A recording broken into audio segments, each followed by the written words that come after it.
కోలీవుడ్ సహా తెలుగులో కూడా మంచి హిట్ అయిన ఫ్రాంచైజీలో కాంచన ఒకటి. ప్రముఖ choreographer, hero, director Raghava Lawrence దర్శకత్వంలో వచ్చిన ఈ చిత్రాలు భారీ హిట్గా నిలిచాయి. హర్రర్ కామెడీ జానర్లో వచ్చిన మూవీని కాంచన 2, కాంచన 3 చిత్రాలు ఓ ట్రెండ్ని సెట్ చేశాయి. ఈ ఫ్రాంచైజీలో కొత్త సీక్వెల్ త్వరలోనే రానుంది. కాంచన 4లో విడుదల చేయాలని ప్లాన్ చేస్తూ ఉన్నారు. రాఘవ లారెన్స్, కోవై సరళ కామెడీ ఈ సినిమాల్లో అందరినీ అలరించిన విషయం తెలిసింది.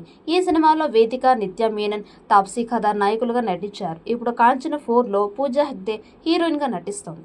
ఈ చిత్రంలో పూజా దెయ్యంగా కనిపిస్తూ ఉన్నట్లు సమాచారం.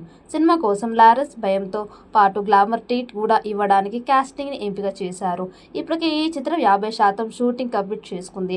వచ్చే ఏడాది సమ్మర్లో విడుదల చేయాలని ప్లాన్ చేస్తూ ఉన్నారు. త్వరలోనే కాంచన 4 టీజర్ విడుదల చేస్తారని తెలుస్తోంది. ముని సిరీస్తో కాంచన సినిమాలని ప్రారంభించిన లారెన్స్ ఇప్పటి వరకు 3 సినిమాలని రూపొందించారు. 3 సినిమాలు కూడా ఒకదాన్ని మించి మరొకటి హిట్ అయ్యాయి. చంద్రముఖిలా కాంచన కూడా ఒక దెయ్యంలా ఇండస్ట్రీలో ముద్ర పడిపోయింది. ఆ పేరుతో మరింత క్యాష్ చేసుకునేందుకు దర్శకుడు రాఘవ లారెన్స్ రెడీ అవుతూ ఉన్నారు.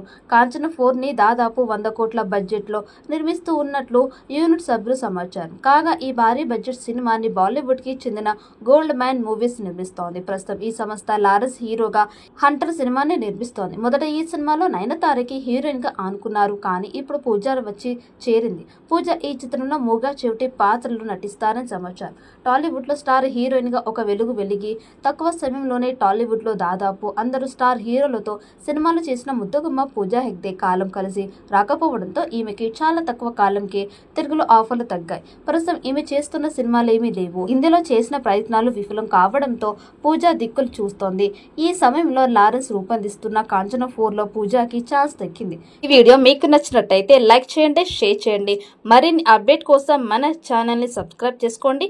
ఈ వీడియోపై మీ అభిప్రాయాన్ని కామెంట్ బాక్స్లో కామెంట్ చేయండి. నోటిఫికేషన్ కోసం పక్కనే ఉన్న గంట సింబల్ని గట్టిగా నొక్కండి.